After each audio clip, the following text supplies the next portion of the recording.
Hello hi. ఇవాళ light తీరింది video చేయడానికి.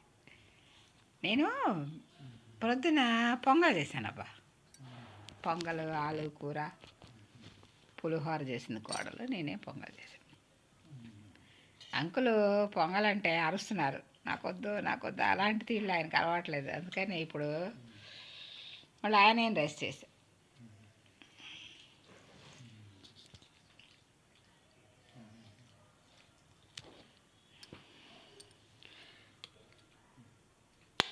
ఆనియన్ రైస్, ఆలూ ఫ్రై,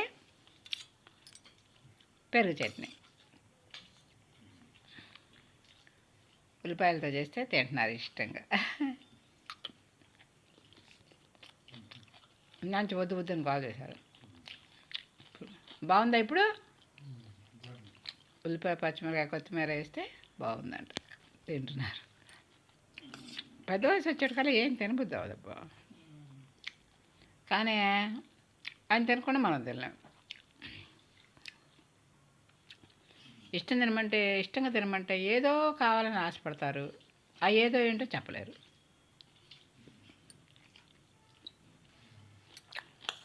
నేనే ఆలోచించి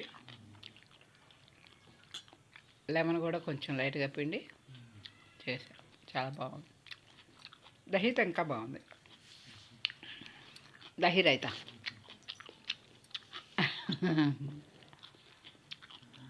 కొత్తిమీర ఆనియన్ వేసి పెరుగు చట్నీ చేశాను. చాలా బాగుంది. ఇవాళ అక్కడ పెళ్ళికి వెళ్ళన్నారు కదా, అక్కడ ఈరోజు రిసెప్షను, వ్రతము, ఇంకా శివుడిది ఏదో పూజ ఉందట. ఓ అసలు ఊళ్ళో జనం అంతా అక్కడే ఉన్నారు. 2000 మంది దాకా ఉన్నారు. చాలా బాగుందట. నన్ను రాండి రాండి అని గొడవ చేస్తున్నారు, కానీ నేను అంకుల్ని వదిలిపెట్టుకోలేక భోజనం చేస్తున్నాను.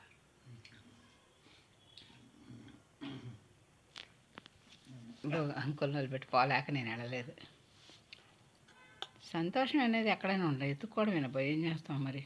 అంత సందడి మళ్ళీ రాదు, ఎందుకంటే 25-30 లక్షలు ఖర్చు పెట్టి వాళ్ళు చేస్తున్నారు.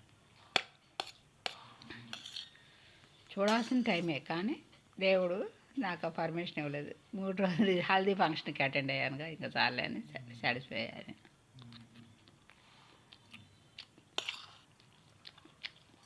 ఆలు నేను చేస్తే గోల్డ్ కలర్లో ఉంటుందబ్బా. కొంతమంది చేస్తే అంటే మాడి పొగ్గులైపోద్ది.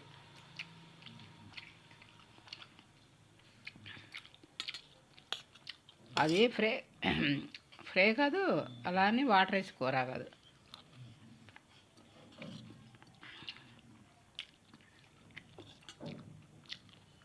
మీడియం ఫ్లేవర్లో పెట్టి కొద్దిగా నూనె ఆయిల్ వేసి సన్నగా కట్ చేసి చేస్తానండి. చాలా బాగుంటుంది, బంగారం కలర్లో ఉంటుంది. కొంతమంది చేస్తే నల్లగా ఉల్లిపాయలు నల్లగా మాడి బొగ్గులు, ఆలు కూరలాగా ఉండదు, అది బొగ్గుల కూరలాగా ఉంటుంది. అదేమంటారు, ఎవరి టేస్ట్ వాళ్ళే, మనం ఏం చెప్తాం. మనం ఎవరిని ఏమనలేము కదా. నా ఉద్దేశం ఏంటంటే, వండేవాళ్ళకి ఇష్టం కాదు, తినేవాళ్ళకి ఇష్టంగా ఉండాలి. ఏ పదార్థం అన్నా చేయి, తినేవాళ్ళకి ఇష్టం ఉండాలి. అట్లా చేస్తాను. చారు చాలా బాగా పెడతాను నేను. మా బాబు చాలా ఇష్టపడతారు నేను పెట్టే చారు.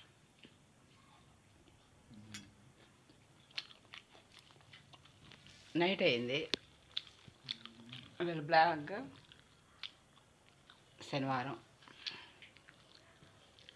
3వ తారీఖు వచ్చి పౌర్ణమి, పాల్గొన పౌర్ణమి, మనమే మార్చి పౌర్ణమి, ఫిబ్రవరి మార్చి పౌర్ణమి. ఇంకా ఏంటి, పెసరపప్పుతో కదా అబ్బా, ఏమి టేస్ట్ ఉంది. పెసరపప్పు వేస్తే చాలా బాగుంటుంది అబ్బా. ఏ పదార్థం అయినా పెసరపప్పుతో చేస్తే చాలా టేస్ట్గా ఉంటుంది, నోటికి ఆరోగ్యంగా ఉంటుంది. హెల్త్కి కూడా చాలా మంచిది పెసరపప్పుతో వంట. ప్రధాని కందిపప్పు, ఆ పప్పు వద్ద కందిపప్పు కాదు, పెసరపప్పుతో వంట చాలా బాగుంటుంది. ఇవాళ చాలా బాగా నచ్చింది. సరే, okay, bye. Like and subscribe, share.